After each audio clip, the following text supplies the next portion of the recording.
Hello everyone, I am Aditya and in this video we are going to look at first weekly study plan for MBA CT 2021। लेकिन मैं video में आपको topic बताना चालू करूँ उसके पहले I will recommend you all to go through this video जिसमें मैंने 75 डेज स्टडी प्लान बताया था CET के लिए, assuming that CET will be conducted in second week of May, second और थर्ड वीक ऑफ मे। तो इसमें आपने 75 डेज स्टडी प्लान कैसे बनाना चाहिए, सबसे पहले क्या स्टेप्स करनी चाहिए before you start your preparation, वो सब कुछ बताया हुआ है। तो I would recommend please go through this video and then come back to the current video. Okay, so let us start with first weekly study plan. Okay, sorry guys, before we move forward to this topic again, there are a lot of students who are having a doubt कि MBA CET का exam होगा भी या नहीं होगा। जैसे 2013 में MBA CET का एग्जाम कैंसिल होके उन्होंने सीमैट का एग्जाम स्टार्ट किया था, उसी तरीके से क्या ये साल भी बिकॉज ऑफ कोविड-19 और certain other reasons MBA CET का एग्जाम कैंसिल होने के चांसेस हैं? तो उसके लिए हमने लेटेस्ट एक वीडियो बनाया हुआ है जिसमें आपको इससे रिलेटेड सभी क्वेश्चंस के आंसर्स मिल जाएंगे। ओके, चलो फिर आज के टॉपिक की तरफ पढ़ते। So how you need to plan your first week का प्रिपरेशन फॉर एमबीए सीईटी 2020। उसके लिए मैंने आपको टॉप डाउन अप्रोच रिकमेंड किया है। What is the top down approach? First of all let us take a benchmark test जिसमें आपको x marks आएंगे आउट ऑफ 200। ये बेंचमार्क टेस्ट देने के पीछे ये थॉट प्रोसेस नहीं होना चाहिए कि मेरा ये टॉपिक हुआ है नहीं हुआ है, मुझे टॉपिक का कुछ भी पता है नहीं पता है। जो भी स्टेटस है, आप कितने पानी में हो पढ़ाई स्टार्ट करने के पहले, उसके लिए बेंचमार्क टेस्ट दिया जाता है। तो 200 में से 200 क्वेश्चन सॉल्व करना शुड बी द टारगेट। ठीक है, पूरे के पूरे 200 क्वेश्चन अटेम्प्ट करना ये आपका टारगेट होना चाहिए। फिर वो फ्लूक करो कुछ भी करो चलेगा। This should be the minimum score which you are, this is the minimum score which you will get. इसके नीचे आपको स्कोर कभी मिलना नहीं चाहिए, इसके हमेशा ऊपर ही मिलना चाहिए आगे की मॉक टेस्ट में और एक्चुअल एमबीए सीटी में। तो उसके तरफ कैसे बढ़ना है, उसके लिए आपको ये जो बेंचमार्क टेस्ट होगी उसका स्वॉट एनालिसिस करना पड़ेगा। करेक्ट, व्हाट इज दिस स्वॉट analysis? Strength, weakness, opportunity and threats, ये सबका एनालिसिस आपका। तो depending upon the analysis of your mock benchmark mock, आपने कौन से topic strength, weakness, opportunity, threats में कंसिडर करने चाहिए, ये भी हम लोग डिस्कस करने वाले हैं। एंड उसके बाद जब आपका when you will be ready with your स्वॉट एनालिसिस, कौन से टॉपिक को कितना वेटेज है और वो पर्टिकुलर टॉपिक कौन से स्ट्रेंथ, वीकनेस, अपॉर्चुनिटी या थ्रेट में से कौन से सेक्शन में आता है, ये सब कुछ आपको देखना है। उसके अकॉर्डिंगली आपको प्रिपरेशन स्टार्ट करना है। सो व्हाट इज द स्वॉट analysis? First of all, so this is strength, W means weakness, O means opportunities and T means threat। तो इसको मैं 4 क्वाड्रेंट में डिवाइड करता हूँ आपके लिए, just to simplify. Strength means कैसे कैटेगराइज करना है आपने, कौन सा टॉपिक आपका ये 4 में से कौन सा क्वाड्रेंट में आता है। सो स्ट्रेंथ मीन्स जो टॉपिक से रिलेटेड कोई भी क्वेश्चन है, अभी क्वांट में आप पकड़ सकते हो, अरिथमेटिक से रिलेटेड परसेंटेज का क्वेश्चन टॉपिक पकड़ सकते हो, या तो फिर अरेंजमेंट से related linear arrangement, circular arrangement, आपको बहुत डिटेल में कैटेगराइजेशन करना पड़ेगा। ओके, अरेंजमेंट मतलब अंडर द अम्ब्रेला अरेंजमेंट के जितने टॉपिक आते हैं वो सब नहीं, अरेंजमेंट मतलब लीनियर अरेंजमेंट का टॉपिक तेरा कितना स्ट्रॉन्ग है, सर्कुलर अरेंजमेंट का कितना स्ट्रॉन्ग है, सर्कुलर में इनसाइड आउटसाइड अगर फेसिंग रहेगा तो वो कितना स्ट्रॉन्ग है, सर्कुलर में अगर ब्लड रिलेशन आता है तो वो कितना स्ट्रॉन्ग है। करेक्ट, ये सब डिटेलिंग में जाना पड़ेगा आपको। उसके बाद आप लिख सकते हो कि 1 मार्क पर मिनट अगर आपको मिला है then this is a strength. Correct, 1 mark पर मिनट। एक आपने अगर 10 क्वेश्चन सॉल्व किए हैं और 10 के 10 करेक्ट आए हैं और आपने उसके लिए लेस देन 10 मिनट या अराउंड 10-12 मिनट का टाइम लिया, then this is a strength. Weakness क्या है? जो आपका करेक्ट आया ही नहीं है या करेक्ट आया है, जहां पे आई से accuracy is less than 50% and time taken is greater than 2 minutes per question।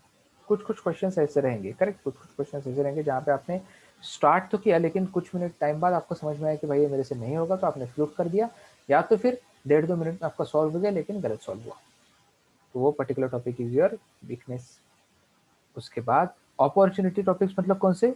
आई से कि देर आर सर्टन, इसी में से कुछ टॉपिक ऐसे रहेंगे जो आपके कॉन्सेप्ट्स क्लियर है, बस शायद कैलकुलेशन मिस्टेक हुआ है, ये अपॉर्चुनिटी है, ठीक है, कॉन्सेप्ट क्लियर है, but because of lack of speed और लैक ऑफ प्रैक्टिस आपका कैलकुलेशन मिस्टेक हो चुका है। अगर आप इसमें थोड़ा प्रैक्टिस कर लोगे 1 डे पर टॉपिक के हिसाब से, तो आपका वो टॉपिक अच्छे से क्लियर हो जाएगा और एक्यूरेसी बढ़ जाएगी। ये हो गया अपॉर्चुनिटी टॉपिक। एंड सबसे इंपॉर्टेंट है थ्रेड की topic. Why? Because in MBA CET out of 200 your target should be around 140 in your final exam, correct? तो 140 मार्क्स स्कोर करने से इंपॉर्टेंट है 60 मार्क के क्वेश्चंस छोड़ना, या 60 मार्क के क्वेश्चन तो आप डेफिनेटली नहीं छोड़ोगे, अराउंड 170 180 के अटेम्प्ट करोगे, तो उसमें से 20 30 मार्क्स के टॉपिक जो है वो आपको 100% तुक्के मारने हैं। तो ये कौन सा टॉपिक है, ये आपके थ्रेट में आएंगे। क्यों?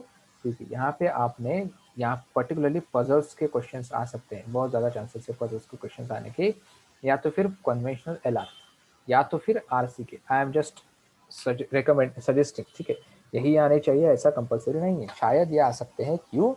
क्योंकि यहाँ पे यूजुअली ऐसे होता है कि आप 7 8 मिनट इन्वेस्ट कर देते हो, कभी कभी लोग तो 15 15 मिनट तक इन्वेस्ट कर देते हैं और फिर जाके छोड़ देते हैं, यहाँ पे 0 मार्क आता है और टाइम बहुत ज़्यादा जाता है। कन्वेंशनल एरर में कोडिंग डिकोडिंग का टॉपिक हो गया, इनपुट आउटपुट का टॉपिक हो गया, या फिर कुछ कुछ टॉपिक ऐसे है कि जहाँ पे आप अराउंड 4 to 5 मिनट इन्वेस्ट करने के बाद डिसीजन लेते हो ये टॉपिक मुझे छोड़ना है, ये क्वेश्चन मेरे से नहीं होगा। आरसी में अगर आपका रीडिंग स्पीड स्लो है तो आपको एक आरसी 4 5 मिनट लगेगा पढ़ने को, और फिर पढ़ने के बाद आपको समझ में नहीं आएगा इसमें करना क्या है। तो these are your threat areas. तो इस पे आपको कैसे वर्क करना है, इस पे ये टॉपिक्स पे आपको कैसे वर्क करना है, ये टॉपिक्स पे कैसे वर्क करना है, ये सब हम लोग धीरे धीरे देखेंगे, ठीक है। तो स्ट्रेंथ जो टॉपिक है इस पे आपको बहुत कम वर्क करना है, करेक्ट, इस पे आपको लीस्ट अमाउंट ऑफ एफर्ट्स डालने हैं। जो वीकनेस में है इसमें से आपको दो टॉपिक में डिवाइड करना है कि इसमें कॉन्सेप्ट स्ट्रांग है लेकिन स्पीड कम पड़ गया, तो इसके लिए मुझे सिर्फ और सिर्फ प्रैक्टिस की ज़रूरत है, बाकी बहुत ज़्यादा इनपुट डालने की ज़रूरत नहीं। लेकिन जहाँ पे आपका कॉन्सेप्ट ही वीक है वहाँ पे आपको 1 डे 2 डे का टाइम देना पड़ेगा, 1 to 2 days का टाइम देना पड़ेगा, depending upon the weightage that topic carries in MBA सीटी एग्जाम। इसीलिए मैंने आपको टॉपिक वाइज वेटेज डिस्ट्रीब्यूशन बताया था, वेटेज मैपिंग बताया था, करेक्ट। अगर एक टॉपिक है ज्योमेट्री का जिसमें आपको कॉन्सेप्ट नहीं क्लियर है लेकिन 1 मार्क के लिए आता है, तो क्या सेंस बनता है उसके लिए 1 या 2 दिन देने का? नहीं, इसके लिए आपको 1 आवर देने की भी जरूरत नहीं। I am particular talking about topic like geometry, correct. तो वेटेज वाइज डिस्ट्रीब्यूशन कैसा है ये आपको समझना पड़ेगा। अगर आप चाहो तो कमेंट सेक्शन में बता सकते हो कि आपको उसके लिए वीडियो चाहिए या नहीं। हम लोग आपको हर एक टॉपिक का वेटेज कितना आता है इसके लिए ऊपर भी वीडियो बना के दे सकते हैं, ठीक है। एंड रही बात थ्रेड्स की, तो इसके लिए क्या करना है ये सब मैं अभी आपको आगे आगे बताऊंगा। So let us begin with the topics कि आपको फर्स्ट वीक में क्या क्या टॉपिक्स प्रिपेयर करने हैं अकॉर्डिंग टू योर स्वॉट एनालिसिस। तो स्वॉट एनालिसिस में आपके जो भी टॉपिक्स आए, irrespective of that you have to prepare these topics section wise। जैसे QA DI data sufficiency and data comparison में आपको सबसे पहले स्टार्ट करना है QA के सबसे basic topics, percentage profit and loss averages से। क्यों? क्योंकि भले ही इस पे सिर्फ 3 या 4 क्वेश्चन आएंगे इन आउट ऑफ 200, बट इसका इंपॉर्टेंस बहुत ज्यादा है डेटा इंटरप्रिटेशन के लिए, ओके। तो डेटा इंटरप्रिटेशन के अगर आपको 20 25 क्वेश्चन पे 15 से 20 क्वेश्चन जितने भी आते हैं उस पर अगर मास्टरी अचीव करनी है, 140 150 का टारगेट अचीव करना है, तो आपको ये टॉपिक्स फर्स्ट वीक में क्लियर करना बहुत ज़रूरी है। उसके बाद डेटा इंटरप्रिटेशन के 2 सेट्स पर डे। फिर इस पर आप इतना डिटेलिंग में मत जाना है कि बार ग्राफ का करूँ या लाइन चार्ट करूँ या पाई चार्ट करूँ या केसलेट करूँ। इस पे जो भी डेटा सेट आपको मिले उस पे 2 सेट पर डे आपके क्वेश्चन सॉल्व होने ही चाहिए। फिर आपके पास जो भी स्टडी मटेरियल है उसको आप रेफर कर सकते हो। रही बात data sufficiency and data comparison की, these topics are not applicable to prepare in first week, क्योंकि इसके लिए आपको बहुत सारे कॉन्सेप्ट्स क्लियर होने की जरूरत है। तो पहले हम लोग step by step QA and data interpretation के टॉपिक क्लियर करेंगे पहले 3 4 वीक में, उसके बाद data sufficiency and data comparison की तरफ पढ़ेंगे। Now moving forward to NVR, logical reasoning plus NVR non verbal reasoning plus critical. तो एनवीआर का डायरेक्टली 25 क्वेश्चंस आते हैं एंड ये 25 क्वेश्चंस कोई भी प्रीवियस टॉपिक से रिलेटेड नहीं है। तो अगर आपको बेंचमार्क मॉक से स्कोर अच्छा खासा इंप्रूव करना है तो आई विल रिकमेंड कि फर्स्ट वीक में नॉन वर्बल रीजनिंग उड़ा दो। जितने अराउंड 100 to 200 क्वेश्चन सॉल्व करने की कोशिश करो 25 to 50 क्वेश्चन पर डे के बेसिस से, और नेक्स्ट मॉक में उसका टारगेट 15 से 20 मार्क आउट ऑफ 25 मार्क्स का रखो। उसके बाद इनपुट आउटपुट के अराउंड 5 क्वेश्चंस आते हैं directly logical reasoning conventional LR में। कोडिंग डिकोडिंग के अराउंड 4-5 क्वेश्चंस आते हैं। तो ये दो टॉपिक आपको फर्स्ट वीक में उड़ाने हैं, ठीक है। एक एक दिन इसके लिए दे सकते हो, एक एक दिन इसके लिए दे सकते हो। ये एवरीडे का वर्क है एंड ये एवरीडे का वर्क है। एनवीआर भी you can distribute throughout your week. अभी अरेंजमेंट्स को मैं क्यों अभी कभी कभी हम लोग बोलते हैं कि पजल्स ना करें, कभी कभी बोलते हैं कि अरेंजमेंट्स के साथ स्टार्ट करो। तो डू नॉट गेट कंफ्यूज। हम लोग बोलते हैं कि पजल्स को बहुत ज्यादा फोकस मत करो, बट इसको छोड़ भी मत दो डायरेक्ट लास्ट 2-3 वीक्स के लिए। ऐसा नहीं होगा कि आपको 2 वीक में कंप्लीट अरेंजमेंट्स आप पूरा मास्टर कर लोगे तो बाकी का टाइम क्या करोगे, क्या बाकी के टॉपिक्स नहीं पढ़ोगे क्या लास्ट के 2 वीक में? ऐसा तो नहीं हो सकता ना। इसके लिए आपको अरेंजमेंट भी साइड बाय साइड चलते प्रैक्टिस करते रहना पड़ेगा। एक linear arrangement and circular arrangement का 1 set each per day, this is my recommendation. Okay, रही बात क्रिटिकल रीजनिंग की, तो फर्स्ट 2-3 वीक्स के लिए जैसे हमने ये दो टॉपिक छोड़े हैं वैसे ही क्रिटिकल रीजनिंग में छोड़ सकते हैं, नॉट एन इशू, ठीक है। Now moving forward to the third and also important concept, subject VARC।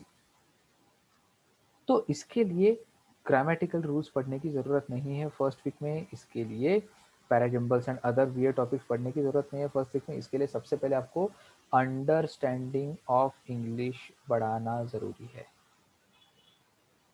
You need to improve the understanding of your general English language. उसके लिए I will recommend for first week at least read for 60 minutes per day. तो first week में आपको 7 hours का reading होना ही चाहिए। क्या पढ़ोगे? न्यूज़पेपर पढ़ सकते हो, कोई अच्छा मैगजीन पढ़ सकते हो, या फिर कोई अच्छा बुक या नॉवेल पढ़ सकते हो। आपका जिसमें इंटरेस्ट है उससे स्टार्ट करो, बट 7 to 8 आवर्स का रीडिंग फर्स्ट वीक में होना ही चाहिए, अच्छा गुड क्वालिटी, ठीक है। एंड साइड बाय साइड आपके पास जो भी स्टडी मटेरियल अवेलेबल है उससे 2 पैसेजेस पर डे सॉल्व करने की कोशिश करो, ठीक है। Not with time limit. CET के लिए बहुत टाइम है अपने पास, तो कोई टाइम लिमिट से सॉल्व करने की जरूरत नहीं है। 2 पैसेजेस पर डे स्टार्ट कर सॉल्व करने की कोशिश करो, बट विदाउट टाइम लिमिट कर रहे हो तो पूरे के पूरे क्वेश्चन सॉल्व करने की कोशिश करो खुद समझ के, ठीक है। So guys this is the task for first week. इसमें आप अपने हिसाब से अमेंडमेंट्स कर सकते हो। अगर आपको already percentage profit loss averages topic बहुत स्ट्रांग है तो आप दूसरे टॉपिक ले सकते हो, ठीक है। नाउ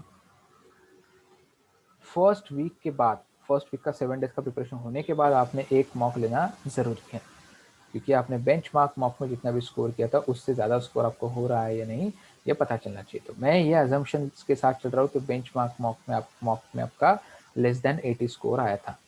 तो जितना भी आएगा 60, 50, 70, 75 जो भी आएगा, तो उसमें आप +20 का इजाफा पकड़ के चलो जो भी, ठीक है। लेस देन 80 रहेगा, लेस देन 90 रहेगा तो भी 20 का मार्क्स इंक्रीमेंट होना चाहिए, और अगर अराउंड 90 to 100 रहेगा तो +10 मार्क्स बढ़ने चाहिए, ठीक है। तो मैं अज्यूम कर रहा हूँ कि अराउंड आपका 80 to 90 का टारगेट रहना चाहिए फर्स्ट मॉक में, ठीक है, 80 to 90 का। तो जैसे ही आपने, जैसे मैंने बोला, आपको एनवीआर पूरा का पूरा फर्स्ट वीक में उड़ा देना है, ताकि आपको हर एक मॉक में एनवीआर का स्कोर बढ़ते हुए ही दिखे, लेकिन बहुत कम रेंज में ना दिखे, अराउंड 15 to 20 के रेंज में दिखे। इसलिए आपने एनवीआर फर्स्ट वीक में उड़ा देना है, which is not at all related to any other topic, ठीक है। तो एनवीआर में 15 मार्क का टारगेट रख सकते हो। वीएआरसी में जैसे मैंने आपको बताया कि आपका 7 to 8 आवर्स की रीडिंग के बाद आराम से 20 मार्क का टारगेट रख सकते हो, ठीक है। फिर एलआर में पजल्स, अगर आपने अच्छे से लीनियर एंड सर्कुलर अरेंजमेंट के क्वेश्चंस डेली 1 सेट ईच अगर सॉल्व किया तो 7-8 पजल सॉल्व करने के बाद आराम से 6 में से 2 पजल्स तो सॉल्व कर ही सकते हो। एंड बाकी जो टॉपिक्स है, कुछ कुछ टॉपिक बहुत सिंपल है, उसके बाद आपने अगर input output and coding decoding वगैरह करके रखे तो आप यहाँ पे 40 में से 20 क्वेश्चंस आराम से सॉल्व कर सकते हो। रही बात क्यूए या data sufficiency and data comparison की, तो ये दोनों टॉपिक तो आपने करने ही नहीं है। क्यूए के जितने क्वेश्चंस टॉपिक्स मैंने बताया, परसेंटेज एवरेज एंड एवरेज का, परसेंटेज प्रॉफिट लॉस एवरेज का, उसके बेसिस पे आप 4-5 मार्क्स ला सकते हो, एंड डेटा इंटरप्रिटेशन के बेसिस पे आप 10 मार्क्स आराम से स्कोर कर सकते हो। लेकिन इसके साथ साथ आपको एक चीज स्ट्रिक्टली फॉलो करनी है गाइस, कि नो फ्लूक्स, नो जय माता दी वाले तुक्के, बजरंग बली की जय वाले तुक्के यहाँ पे नहीं मारने। यहाँ पे आपको you have to stick to only those questions which you can solve. Even if you are able to solve 100 questions in 150 minutes, it is okay। 100 questions unattempted छोड़ो, ठीक है।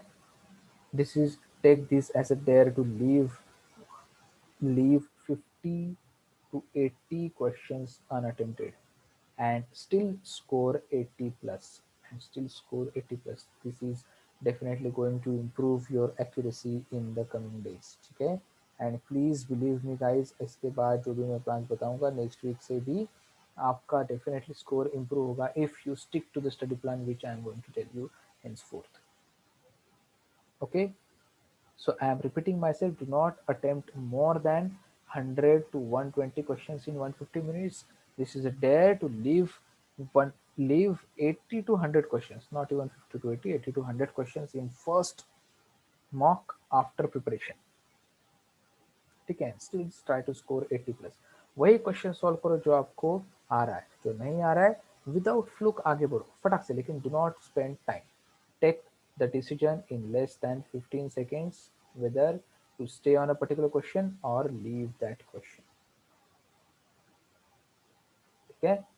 और अगर आपको पहले 15 क्वेश्चन में नहीं आ रहा है तो डोंट वरी, आपके पास बचे हुए 185 क्वेश्चन है जिसमें से आपको सिर्फ 80 to 90 क्वेश्चन करेक्ट लाना, ठीक है।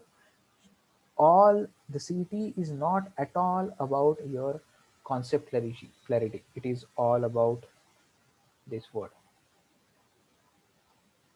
patience and clarity of thoughts। मुझे पता है मुझे टॉपिक नहीं करना है तो मैं नहीं करूंगा, आगे बढ़ूंगा। एंड मुझे पता है कि मुझे अभी 15 क्वेश्चन में से सिर्फ 5 ही क्वेश्चन आए, फिर भी I am still patient because I have 185 to 180 questions more to solve.